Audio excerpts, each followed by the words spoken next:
Todo-Poderoso, vamos dar início aos nossos estudos a respeito do Evangelho de Jesus, para o que pedimos a assistência e proteção dos vossos bondosos mensageiros, do nosso anjo da guarda, a fim de que nos esclareça a inteligência e nos dê o discernimento necessário a nós, os encarnados, e aos nossos irmãos desencarnados, que aqui vieram com a permissão do Pai, para bem compreendermos o que vamos estudar. Rogamos a Jesus, o nosso Mestre e Guia, seja conosco e presida a nossa reunião. Em teu nome, Senhor, do seu bendito Filho Jesus, da nossa Mãe Maria, de Ismael, e da irmã veneranda, protetora desta casa, damos por aberta a reunião de estudos desta noite. Assim seja. Sublime recomendação. Jesus, porém, não lhe o permitiu, mas disse-lhe: vai para a tua casa, para os teus, e anuncia-lhes quão grandes coisas o Senhor te fez e como teve misericórdia de ti. Marcos 5,19. Eminentemente expressiva a palavra de Jesus ao endemoniado que recuperara o equilíbrio, ao toque de seu divino amor. Aquele doente que, após a cura, se sentia atormentado na incompreensão, rogava ao Senhor lhe permitisse demorar ao seu lado, para gozar da sublime companhia. Jesus, porém, não lhe o permite e recomenda-lhe procure os seus, para anunciar-lhes os benefícios recebidos. Quantos discípulos copiam a atitude desse doente que se fazia acompanhar por uma legião de gênios perversos? Olhos abertos à verdade, coração tocado de nova luz. A primeira dificuldade no caminho pretende fugir ao mundo. Famintos de repouso ao lado do Nazareno, esquecendo-se de que o Mestre trabalha sem cessar. O problema do aprendiz do Cristo não é o de conquistar feriados celestes, mas de atender aos serviços ativos a que foi convocado, em qualquer lugar, situação, idade e tempo. Se recebesse a luz do Senhor, meu amigo, vai servir ao Mestre junto dos teus, dos que se prendem à tua caminhada. Se não possuis a família direta, possuis a indireta. Se não contas parentela, tens vizinhos e companheiros. Anuncie os benefícios do Salvador, exibindo a própria cura. Quem demonstra a renovação de si mesmo em Cristo, habilita-se a cooperar na renovação espiritual dos outros. Quanto ao bem-estar próprio, será chamados a ele no momento oportuno.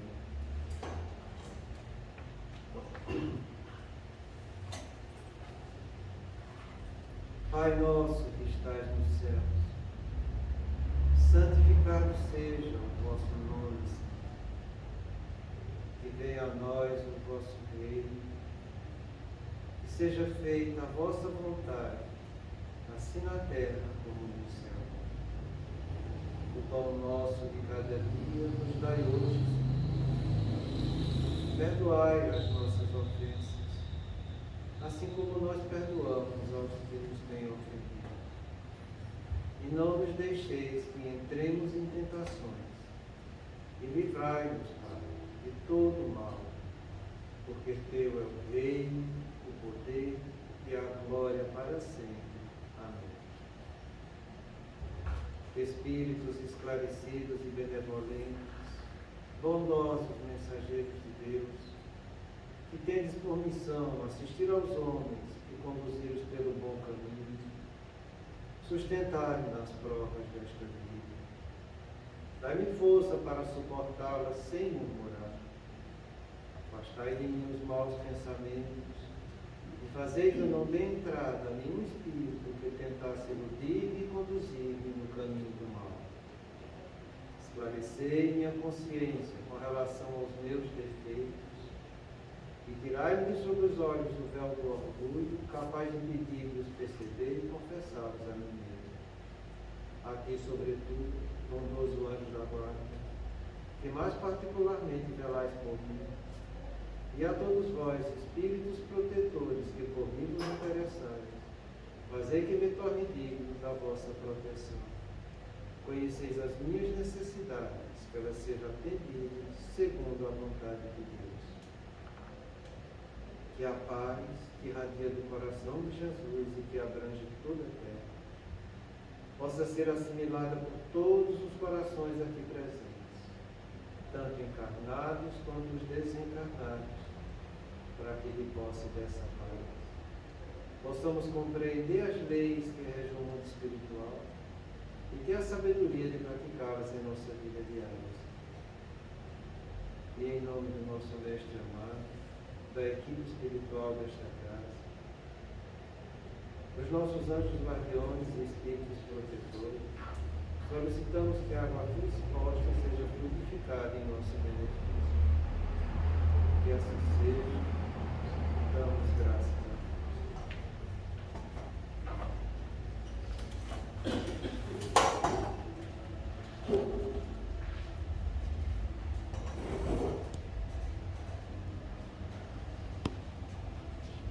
Boa noite. Eu vou passar o anterior para a gente entender como se processa a coisa.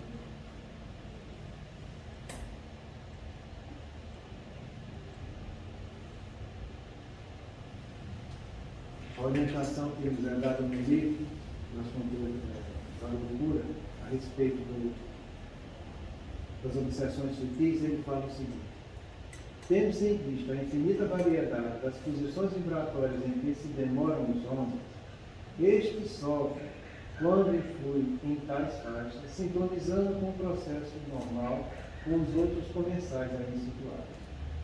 Se são portadores de aspirações nobilitantes, onde se fixa, há um maior impulso para o crescimento.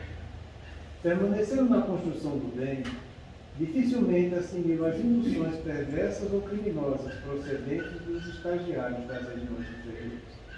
Isso a gente já viu apontado. E agora ele faz do lado negativo. Se são interessados, porém, nas colocações da vulgaridade e do prazer, da impiedade e da preguiça, do vício ou da desordem, recebe o maior influxo de ondas mentais equivalentes, resvalando para o despenhadeiro da emoção aturdida, do desequilíbrio, até chegar à morte. Então a gente viu a semana passada a respeito de vulgaridade, do prazer, da impiedade e da preguiça. E hoje a gente vai ver a respeito do vício e da desordem. Por quê? Porque é muito importante essa questão. O vício é uma das coisas que canteiam no planeta de provas e de expiação. Se a gente for perguntar a alguém se ele é viciado, ele vai restringir aquilo ali, a bebida, ao fumo e algumas outras coisinhas evidentes, vai dizer que não é. Né?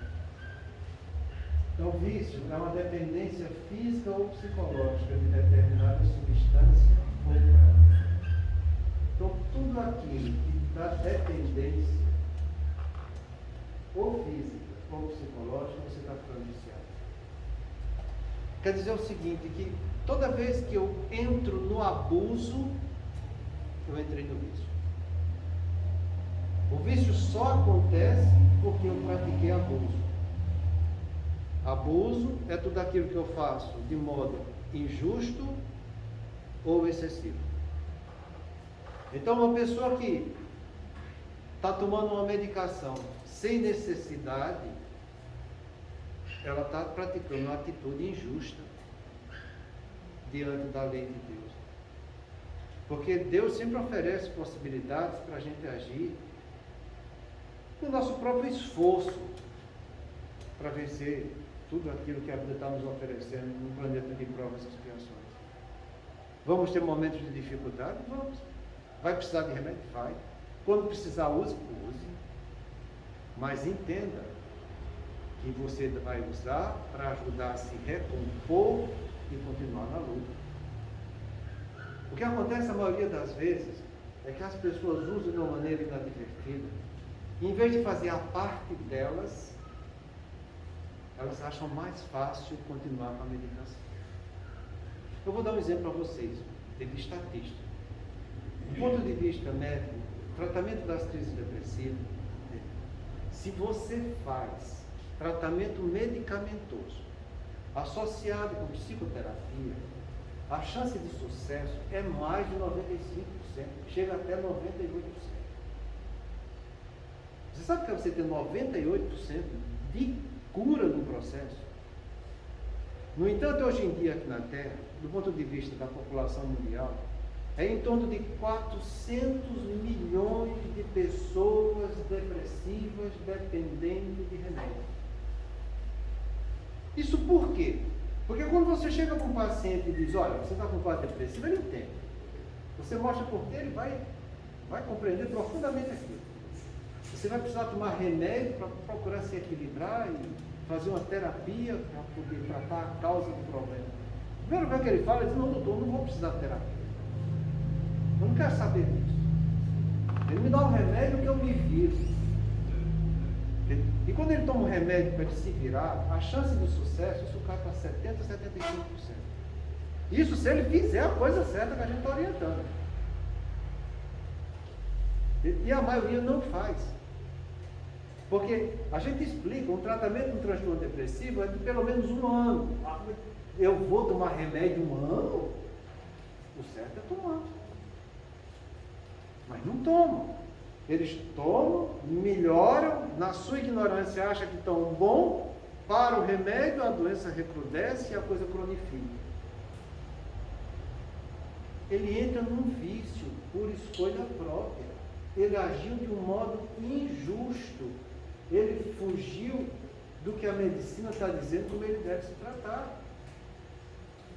Do mesmo modo, são os pacientes que padecem de transtorno de estresse. Que a gente chega e explica para eles, olha, isso é um transtorno de estresse, você está agindo desse jeito porque você está se sentindo incompetente diante do estímulo que você está tendo. Você precisa ter mais equilíbrio disso aí. Tem que chamar a sua família, coisa e tal. Porque você sabe qual é o grande fator estressor da humanidade como um todo? Que campeia assim, em toda estatística, em qualquer canto do mundo, são pessoas que querem tomar conta da vida dos outros. Eles querem que os outros façam aquilo que eles acham que devem. E como ninguém vai conseguir controlar a vontade do outro, nunca vai estar satisfeito. E ele fica estressado por causa disso. Entende? Ele fala, eu estou assim por causa do meu filho, que eu falo e ele não faz. Eu estou assim por causa do meu marido, eu falo e ele não faz. E assim por diante. Então, é o grande fator estressor hoje em dia. E o maior exemplo de doença de estressor hoje em dia é a fibromialgia. É difícil hoje em dia na nossa família não ter uma pessoa dizendo que não tem fibromialgia. Isso por quê? Porque eles estão sendo e praticando injustiça diante daquilo que a vida vai estar oferecendo para eles. E o que é que eles fazem com isso? Entram numa dependência de medicamento que não vai resolver o problema. Porque remédio nenhum vai tirar depressão, porque o que cura a depressão é você saber perdoar. Nem remédio nenhum vai tirar fator estressor, porque fator estressor é você tomar conta da sua vida e deixar os outros tomar conta da vida deles, entende? Então, o que é que eles fazem? Eles ficam fazendo uso de medicação que termina levando a ela com essa palavra dependência. Eles ficam aditos à medicação. As pessoas usam muito essa palavra adito para quem usa droga, né? Ilícita. Mas se você está dando uma droga lícita de modo inconsequente, você também é um adito do mesmo modo. Então, tudo aquilo que eu pratico de modo injusto, não fazendo uso correto, eu estou sendo uma pessoa que estou caminhando no vício. Toda vez que eu pratico algo que é excessivo, que eu não precisava daquilo tudo, eu estou cometendo um abuso, eu estou entrando em vício. Entende? E aí você vê a quantidade de pessoas que estão padecendo isso aqui. E quando eu entro no vício, eu vou estar vinculado com quem? Com as entidades do mundo inferior. A coisa fica mais complicada. Por quê? Porque toda vez que você usa de um vício e você quer se satisfazer com aquilo, entenda, você vai sobrecarregar seu corpo de algo que você não está precisando, para que você sinta um prazer extra e que aquele prazer te dê uma certa saciedade. Entende? A coisa fica mais difícil de acontecer, porque junto com você vai ter o que ele chama aqui outros comensais. Então, é igual aquele livro Ação e Reação de André Luiz. Quando o Cláudio chega no domingo, entende? E ele chega lá e vai tomar sua dose de uísque, quer dizer, ele nem vai tomar, ele está só lendo o jornal. Aí o Moreira entra com o outro obsessor do lado dele e diz: eu estou com vontade de beber. Aí o espírito chega lá junto do Cláudio, bate no ombro dele e diz: eu estou com sede. Eu estou com sede. Eu quero beber. Eu quero beber. Aí o Cláudio sente vontade de beber. E como ele está no domingo numa boa, vai lá e toma uma dose de uísque. E quando ele toma aquela dose de uísque, André Luiz fica estarrecido, porque a justaposição dos dois perispíritos, do encarnado e do obsessor, é tamanha que ele não vê linha divisória entre um e outro. E aquele sabor do álcool que ele está ingerindo, ele é compartilhado pelo obsessor. Então a pessoa que é viciada, ela usa do vício, mas o prazer do vício, ela nunca vai sentir todo como ela deveria, porque ele é sempre compartilhado pela espiritualidade espiritual. É o que acontece com as pessoas que fazem uso de drogas ilícitas e que terminam chegando na overdose. Ele toma aquela dose da droga para sentir aquele prazer, mas ele não tem a satisfação do prazer porque ele é compartilhado pela espiritualidade inferior. Então ele vai tomar uma dose a mais, porque ele quer saciar aquele prazer e ele nunca vai conseguir essa saciedade. Então ele termina fazendo um uso exacerbado daquilo que vai comprometer a vida do corpo dele. Então quando a pessoa está viciada, ela lesa seu corpo tentando satisfazer aquele prazer, mas o prazer ele é compartilhado com os outros, ele nunca vai ter aquela satisfação total. Entende? É isso que acontece no vício. E a gente precisa ter muito cuidado com a pessoa que é viciada, porque ela precisa entender que ela tem necessidade de mudar. E muitas vezes eles até aceitam que tem essa necessidade de mudar, mas a coisa fica muito mais delicada, entende? Porque eles às vezes até se libertam um pouco do vício, mas se ele não tiver consistência contínua naquele vício, ele vai voltar a ingerir. Eu vou dar exemplo para vocês de uma pessoa que é alcoolista. Vocês já viram pessoa que toma bebida alcoólica e quando para de beber ele tem delírio tremens? Então, eu acho que todo mundo já ouviu falar nisso aí, sabe? Ele entra num quadro neurológico que começa a delirar, vê coisa que não existe, entende? Dá uma agitação psicomotora, dá tremor, hipertensão, entende? Pode ter crise convulsiva e assim por diante. A pessoa quando para de beber, e ela só é considerada que venceu a primeira fase de parar de beber, depois de 1 ano e 6 meses que ela parou. Você sabe por que tem esse 1 ano e 6 meses? Porque durante esse período todo, mesmo ela sem álcool nenhum, vez por outra, ela vai ter sintomas de delírio tremens. E o que é interessante é que, do ponto de vista médico, a gente não sabe por que ela tem isso. Porque ela não tem mais álcool nenhum. Ela tem um sintoma de abstinência de uma coisa que ela não tem. Mas a gente sabe, do ponto de vista espiritual, que o delírio que ela tem, o mal-estar que ela sente, não é nada mais, nada menos do que os obsessores que viviam junto com ela, que estão passando mal no mundo espiritual e que chegam junto dela em delírio para que ela volte a beber e eles sintam saciedade do álcool. Para você ter um exemplo disso, tem um livro de André Luiz, Os Domínios da Mediunidade, chama Mediunidade no Leito da Morte, em que ele vai dar assistência a uma velhinha que está para desencarnar. E quando ele chega lá perto da velhinha que está para desencarnar, a velhinha está tendo um delírio. E um delírio intenso, entende? E ela falando coisas, entende? Que André Luiz olha e diz, mas o que ela está falando que eu não estou vendo nada? E o Aulos explica para ele. Diz, André, o problema não é dela. O problema é dessa entidade que está junto dela. Porque ele é alcoolista e ele está sentindo a necessidade do álcool, tendo delírio e está passando o delírio para ela. Ele falou, mas como é que pode? Porque uma mulher nessa idade está tendo uma obsessão tão grave desse jeito. Porque porque essa mulher é a mãe dele. E ele desencarnou em virtude do alcoolismo, mas ela ainda acha hoje em dia que ele é um herói para ela. Ela cativou a presença dele o tempo todo, querendo um filhinho querido e amado. E esse filhinho querido e amado encontrou guarida no coração da mãe. E desde então eles vivem um processo de obsessão. Então o que a gente vai fazer agora é desvencilhar um do outro. E assim que se desvencilhar um do outro, ela já vai morrer em seguida. Porque ela vive muitas vezes com a energia dele, que ainda tem o prazer da carne, dando vida para a carne dela. Vocês veem como é coisa complexa sobre essa palavra vício? Você vê como a quantidade de forças e energias que tem no meio disso tudo, não só sua, mas da espiritualidade inferior, que usa você, para que você, satisfazendo o vício, eles absorvam isso no mundo espiritual. Aí você começa a ler o livro de André Luiz, Missionários da Luz, e aquele livro é fantástico, sabe? Porque ele fala sobre vampirização. E no caso de vampirização, ele dá 3 exemplos. Eu já falei isso, você já deve ter lido esse livro, mas é bom a gente sempre lembrar, sabe? Ele fala de quem usa álcool, ele fala de quem tem sexo promíscuo, e ele fala de quem padece da gula.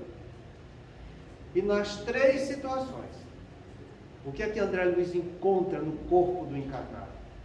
Um monte de vibriões fluídicos que ficam degradando o corpo físico do encarnado, e que esses vibriões ficam, no caso da sexualidade, destruindo a própria espermatogênese com a cromatina que está se formando, que vai dar origem a novos seres vivos. Do ponto de vista do álcool, o fígado, o trato gastrointestinal comprometido. Do ponto de vista da gula, vai da boca até o ânus, só vibriões fluídicos, entende? E são esses vibriões que servem de alimento para a espiritualidade inferior.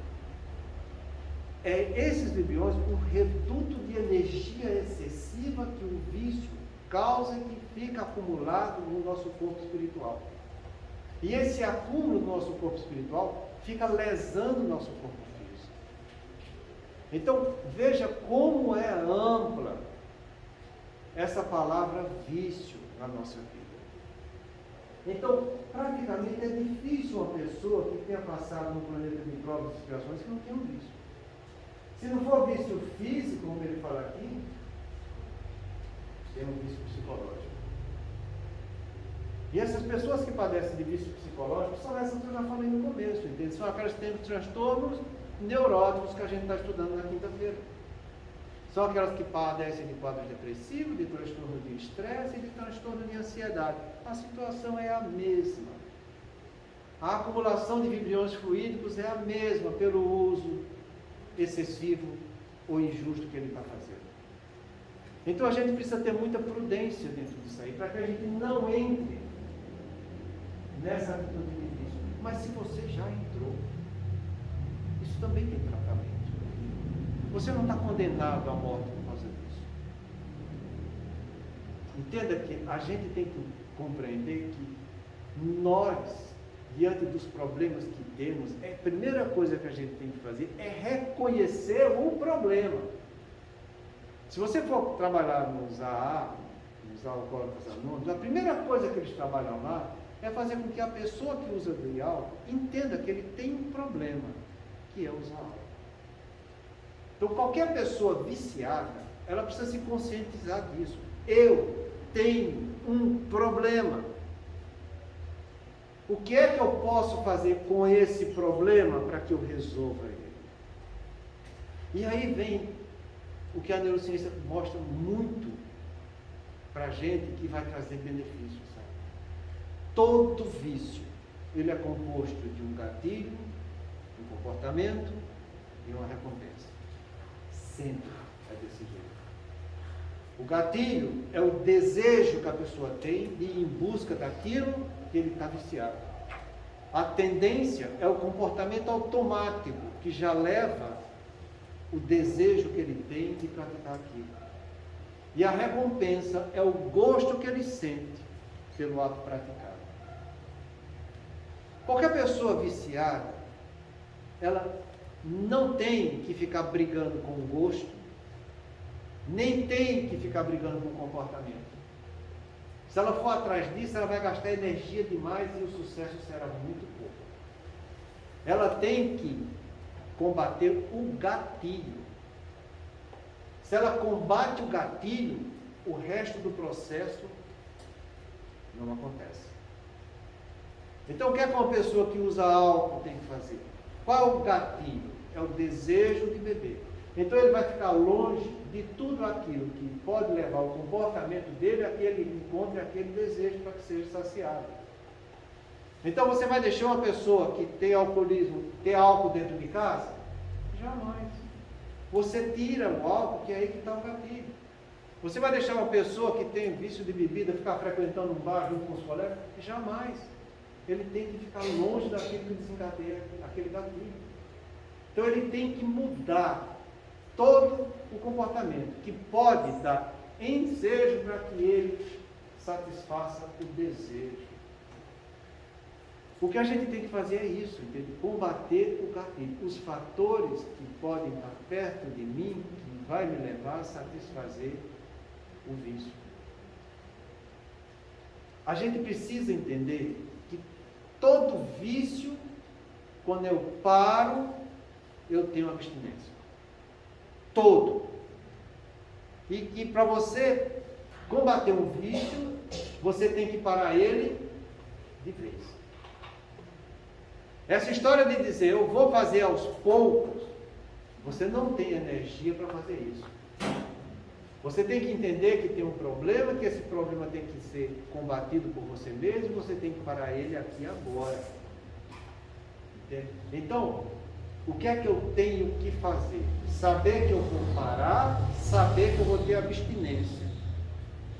O que é que eu posso fazer para que eu não tenha tanta abstinência? Aí entra a medicina em si. Hoje em dia a gente tem medicações que tiram toda a compulsão física do alcoolismo. Essa droga que a gente usa para combater a compulsão física do alcoolismo, ela estava sendo testada para quem é dependente de heroína, que é uma droga que dá uma dependência muito grande. E cerca de 15 a 20% das pessoas que fizeram uso dela conseguiram se libertar do vício da heroína. Todo ele que usa o vício físico do álcool, ele é abolido. Você fica com o hábito psicológico do alcoolismo. Por isso que a gente fala, hoje em dia, a pessoa é alcoolista se ela quiser. Porque tratamento a gente tem aos montes. Se você tem vícios morais que nascem dos transtornos neuróticos, todo mundo sabe que tem tratamento para estresse, para ansiedade, para depressão. E todo mundo sabe que tem que tomar uma medicação adequada e fazer uma psicoterapia. Se quiser fazer, vai fazer e vai ficar livre disso, gente. Agora ele tem que entender que na abstinência que ele tiver, não só está a abstinência dele, também está a abstinência da população espiritual inferior que vivia sendo nutrida por ele. Se foi ele que deu a nutrição para os outros, é dever dele levar os outros para o caminho do bem. Já que ele levou para o caminho do mal, agora ele tem que levar para o caminho do bem. Então não pense que está havendo injustiça você dizer que vai parar de um vício e vai ainda ter que sofrer a ação da espiritualidade inferior. Não. São seus espíritos simpáticos, que você conviveu com ele porque quis. Você arrumou essa amizade. É você agora que tem que mostrar para eles também o caminho do bem. Isso é o que se chama de justiça. Entendeu? Então, todos nós podemos e devemos nos educar diante do vício. Temos apoio psicoterápico, temos apoio medicamentoso, temos a casa espírita que ajuda, temos as reuniões das outras religiões também que funcionam do mesmo modo, ajudando esses irmãos que nos acompanham, porque é dever nosso fazer isso. Você só não faz se você não quiser. Se você quiser continuar no vício. Entende? é como diz Kardec, né? Existem paixões tão intensas que a gente não possa se libertar delas? E a resposta é muito bonita. Tem muitos que dizem quero, mas o querer fica nos lábios, porque eles ficam satisfeitos com que esse querer não se realize, porque a sua natureza se compraz com o que é inferior. Então é isso. Do ponto de vista teu, qual que é a pior droga para que a pessoa não consegue? Os cocaínicos, os canabinoides, assim, tem a dependência psíquica, né, e a espiritual. O que eu entendi o ciclo de biologia? Qual que é? Eu vou te falar uma coisa. Há 20 anos atrás, uns 18, 20 anos atrás, essas drogas ilícitas, a gente tinha em torno de ser divulgado no mundo, era em média de umas 50 drogas. Sabe? Nesses 20 anos, existem mais de 800 drogas ilícitas viciantes. É importante a gente saber disso, porque já tem alguns livros espíritas que falam desses laboratórios no mundo espiritual inferior que ficam testando novas drogas para vir influenciar os viciados daqui, para que essas drogas cheguem à população, porque eles querem ver a destruição de nós aqui na Terra. Então, drogas de teor viciantes, a gente tem drogas imensas em situações extremamente desastrosas. Eu li há algum tempo atrás a respeito de uma droga que saiu na Rússia, mas que com alguns exemplos, algumas fotos, inclusive comparando antes e depois, que é uma coisa assustadora do jeito que a pessoa fica. Com necrose no corpo é uma coisa desastrosa. Então, a quantidade de droga ilícita, grave, viciante, degradante, que mata as pessoas, está crescendo cada vez mais. Drogas sintéticas agora, né? Muito grave. Entende? Essas drogas que a gente tem, que a gente fala aqui, cocaína, maconha, essas coisas, crack, que a gente acha que é muito grave, entende? E tem sua gravidade. Entende? Mas em comparação com essas outras drogas, são insignificantes. Então, cada vez a gente vê que está surgindo mais, entende? E eu não sabe até que ponto vai parar isso aí. É como eu estava falando, o ideal seria que a gente não entrasse nisso. E para você não entrar nisso aqui, a gente tem que entender que o que mais leva a pessoa a ser um adicto de droga ilícita, a porta de entrada é o álcool. É com álcool que tudo começa. O álcool ele faz uma coisa que é extremamente grave.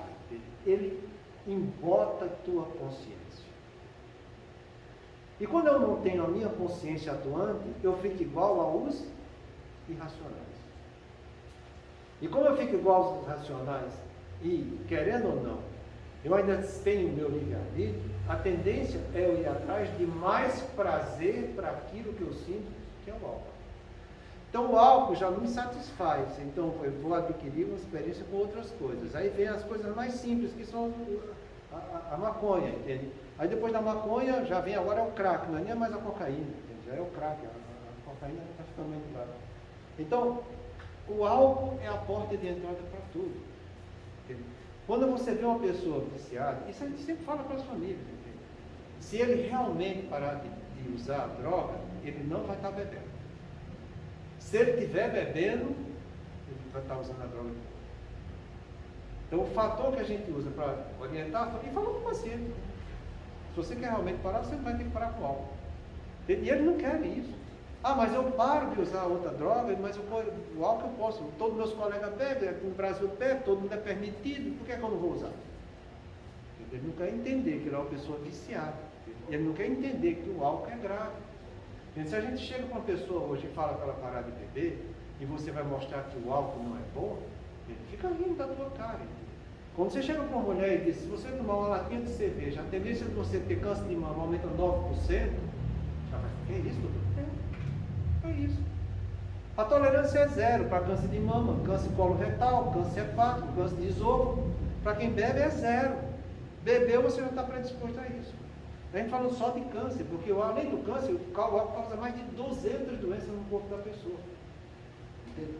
Então o que a gente precisa entender, se você quer combater droga, se você quer evitar que seus filhos não usem droga, primeiro que você tem que fazer é mostrar para ele que ele não deve tomar bebida alcoólica.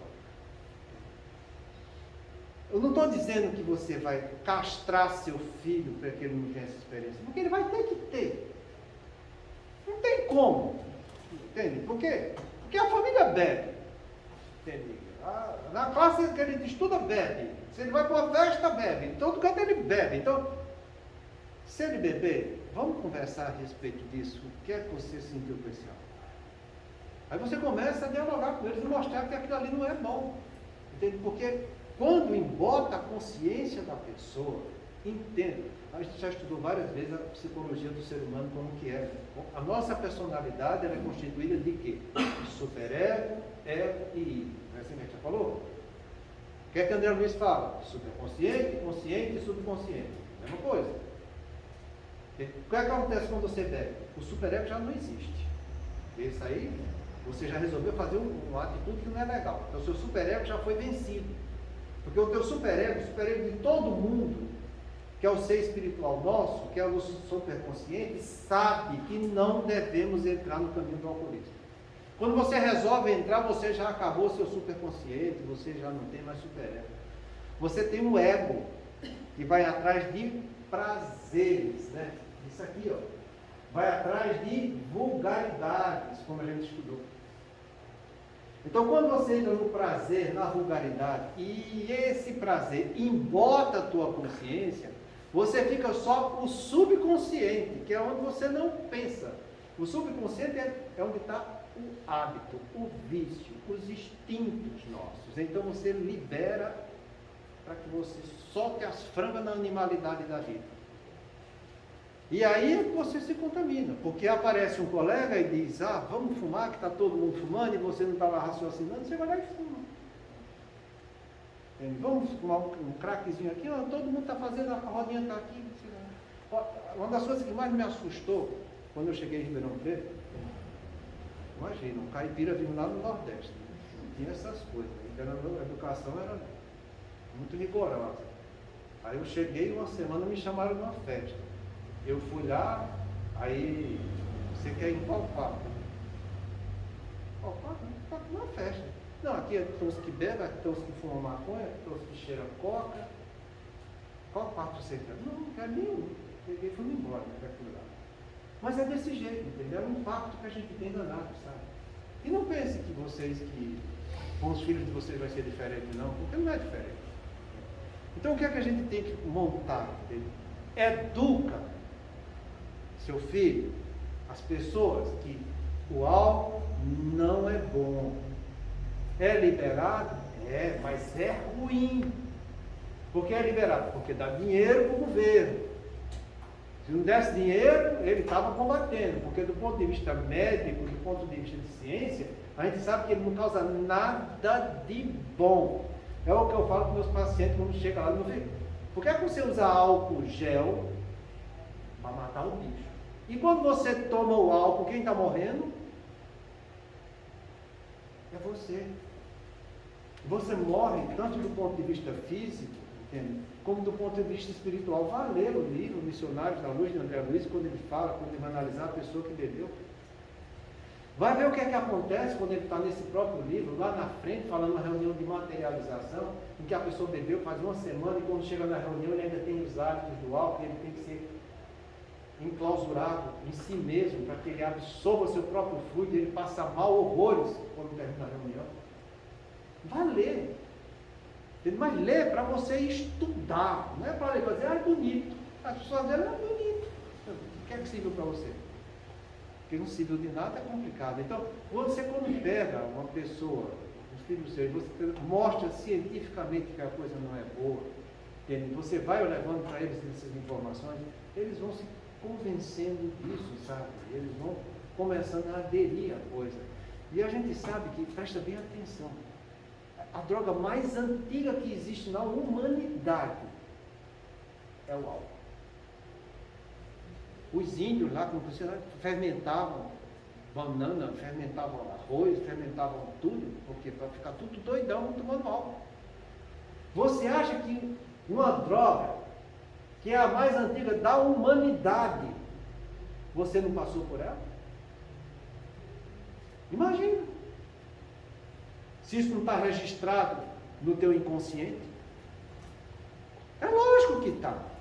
E que já fizemos muita besteira em cima disso. Então, existe em cada um de nós flashes mentais gravados em nossa inconsciência do uso dessa droga. A espiritualidade inferior, ela sabe muito bem quais são aquelas pessoas que são mais propensas para isso. Elas sabem levar a pessoa de uma maneira sutil para que ela, não é isso que a gente está estudando? Obsessão sutil? Para que você faça uso daquilo que não vai te fazer bem. Entende? Toda vez que você se predispõe a cair numa licença moral, você está entrando nessa palavra chamada vício. Porque o nome já diz, é uma licença moral, é uma licença do bem, é uma coisa que eu vou fazer sabendo que é errado. E quando eu faço uma coisa que é errada, a gente já estudou isso aqui. Eu, no meu cérebro físico, eu monto uma circuitaria neuronal daquela coisa errada que vai me trazer uma recompensa com prazer no duplo acúmulo.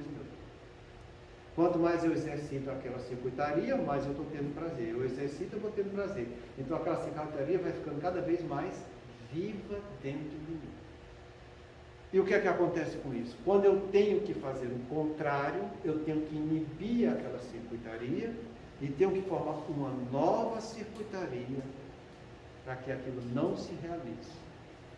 É como se eu tivesse andado num campo e eu sempre andasse no mesmo caminho, forma aquela vereda onde não cresce mato. Até eu me libertar do vício, eu tenho que parar de andar por aquele caminho, andar por um outro caminho, para que o mato cresça naquele que eu andei tanto tempo no caminho vicioso.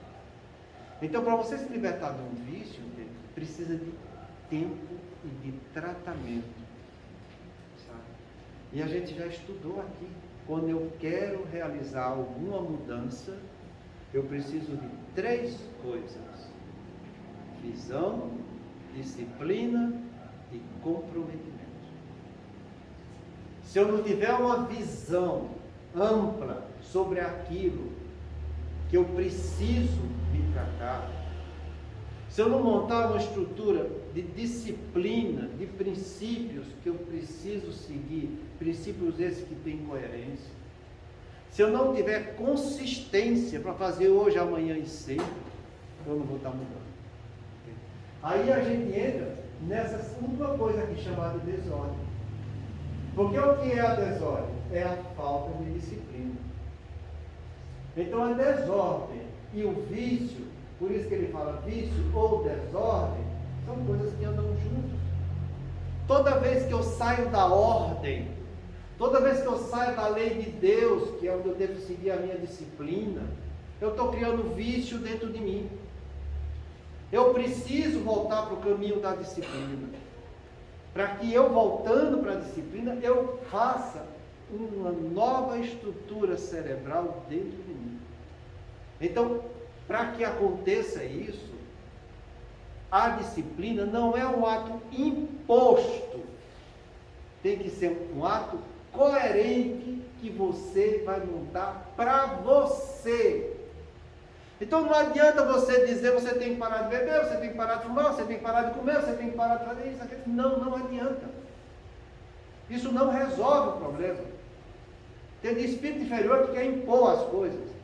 Você precisa estudar porque você é desse jeito e você se aceitando como você é, você vai atrás de valorizar o que a vida oferece para que você, com confiança, vença essas dificuldades. Lembra que eu falei 3 coisas do auto-amor? Autoaceitação, autovalorização e autoconfiança. Então você precisa fazer com que a pessoa trabalhe o auto-amor dentro dele, para que ele, trabalhando o alto amor, ele venha educar o desamor ou o pseudo-amor, que é onde está o vício. É a única maneira da pessoa vencer o vício. Porque se ela faz por imposição, ela faz fora, numa atitude exógena, que ela não fez dentro dela. Então ela se força, se corrompe, ela gasta muita energia. Eu não vou. Mas ela não sabe nem porque é que não deve ir, sabe? Então ela passa um dia, 2, 3, uma semana, depois de um mês. Eu posso fumar um cigarrinho. Eu posso tomar um dividido. Eu posso voltar a comer aquilo que eu tanto gostava. Eu tenho direito a um dia do lixo. E aí vai, volta tudo de novo. Porque o que a gente precisa fazer é mudar de hábitos. Eu tenho que mudar saindo do caminho do vício. Então, que eu leve visão para o outro. Para que ele tenha uma visão nova, que vai mostrar para ele as ferramentas que ele precisa trabalhar, ele mesmo monte o caminho de disciplina que ele precisa pôr em prática. E ele sabe que vai ter que pôr em prática isso com comprometimento. Então ele não vai tentar, ele vai fazer. Porque quando eu uso a minha vontade, eu não tento, eu faço. Vontade não é a capacidade de querer e de escolher fazer ou deixar de fazer alguma coisa, subjetiva ou objetiva. Então, quando eu quero fazer, eu faço. Eu faço usando a minha vontade, fazendo essa vontade ser educada por um monte de princípios, de ordens, que eu mesmo saí. Então, compreenda, nós que somos filhos de Deus, Deus nos dá o caminho da disciplina, que é o caminho do bem. Nós escolhemos fugir desse caminho por tentar sentir prazeres e vulgaridades que fogem do caminho do bem. Então, precisamos, e isso serve para todo mundo, porque não pensa que você é essa belezura que está aí, não. Não somos essa belezura. Nós estamos pagando os juros das dívidas que nós fizemos para trás. Se nessa vida você acha que não tem muito vício, que está muito bem na fita, imagina o que é que você vai analisar quando você rever 2, 3, 4, 5 encarnações passadas. Imagina. Eu vou te dar um exemplo disso, sabe? Está no livro Ação e Reação. André Luiz está conversando com o Drus a respeito de desencarne coletivo. E ele fica muito incomodado, porque o Drus não deixou ele viver um desencarne coletivo numa queda de avião. E o Drus fala que ele não tem, ele não deixa, não é porque André Luiz não tem a capacidade de interagir, de aprender. É porque ele está estudando lá na Casa Espírita para escrever esse livro para nós. E nós encarnados não temos condições ainda de absorver o tanto que é complicado o desencarne coletivo. Então ele dá o exemplo de 2 colegas dele. Eu acho que era Ascanio, não me esqueci.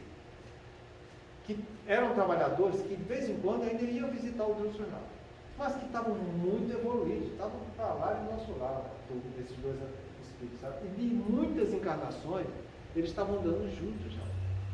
E eles chegaram num ponto em que eles viram que, por mais que eles se esforçassem para progredir, eles não estavam conseguindo.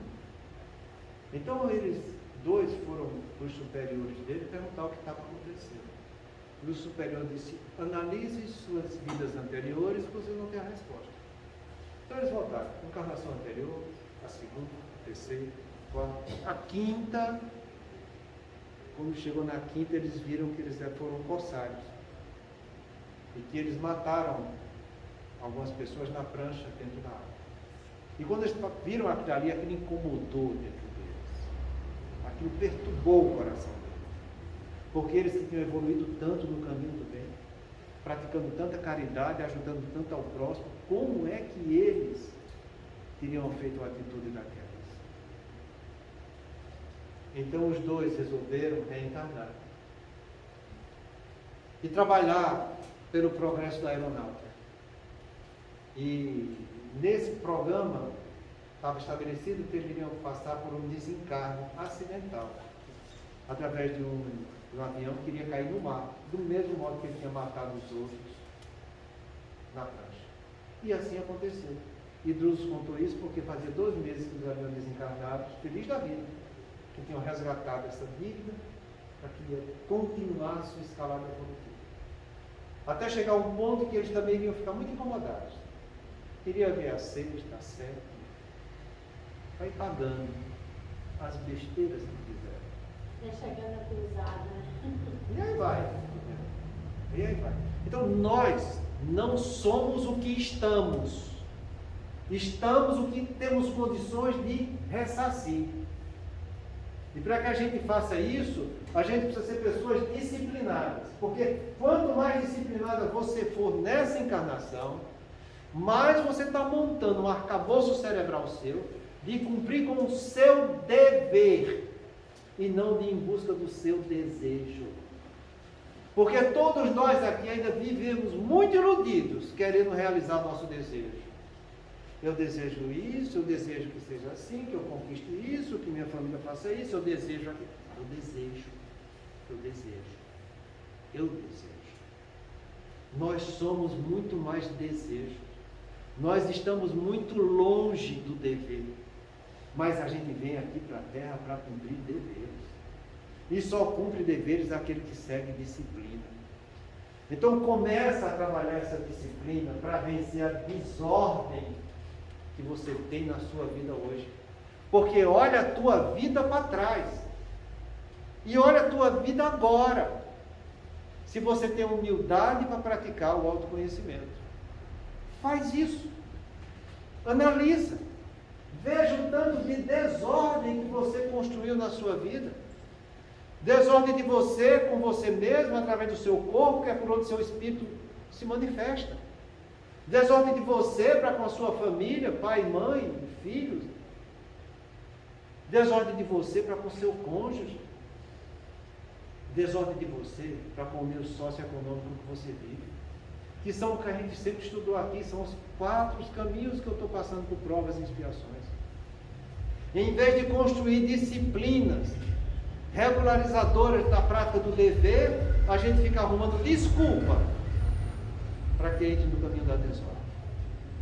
Então, cuidado, prudência e bom senso, porque se você faz isso, você está se vinculando com a espiritualidade inferior. Ninguém diz que quer se vincular com o que é inferior, mas a gente se compraz muito bem com isso que é inferior.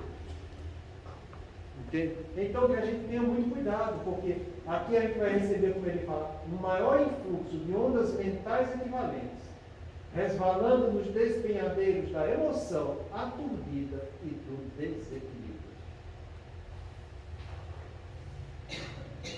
Compreenda que toda vez que a gente entra com esse desequilíbrio, com os distúrbios da emoção, a gente tem esses companheiros mentais que nos acompanham e que é dever nosso convidá-los para o caminho do bem.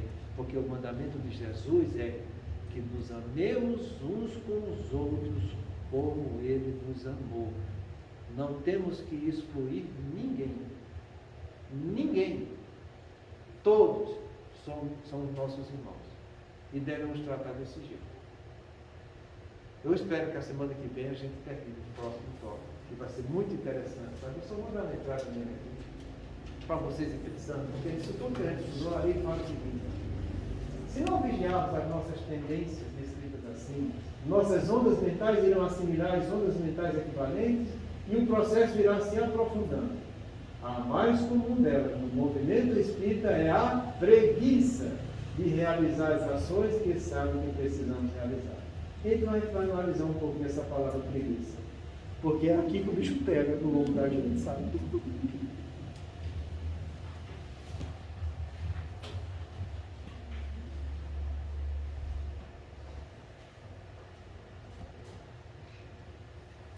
Vamos fazer nossa prece,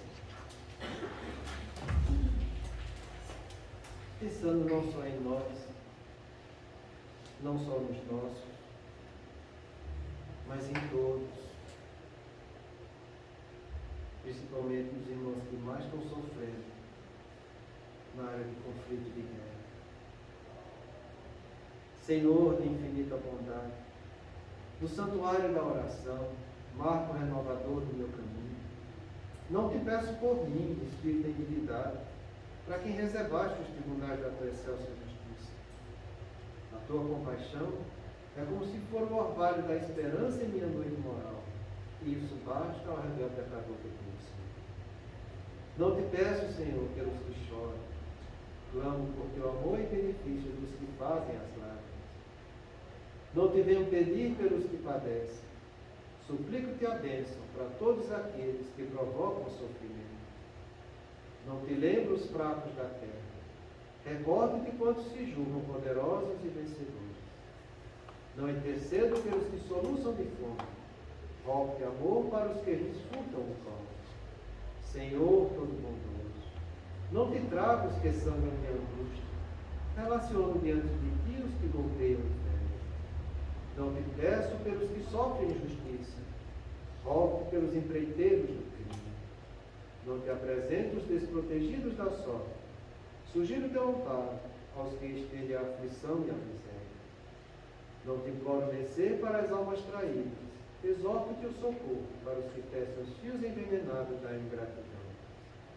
Pai compassivo, estende as mãos sobre os que vagueiam nas trevas. Anula o pensamento insensato. Cerra os lábios que induzem à tentação. Paralisa os braços que apedrejam. Detém os passos daqueles que distribuem a morte. Ajuda-nos a todos nós, filhos do erro, porque somente assim, ó Deus piedoso e justo, poderemos edificar o paraíso do bem com todos aqueles que já te compreendem e obedecem, extinguindo o inferno daqueles que, como nós, se atiram desprevenidos aos insanos torvelinhos do mal. O tempo não para. Se agora encontras o teu ombro, não ouvides que a tua ação de hoje será a luz ou a treva do teu amanhã.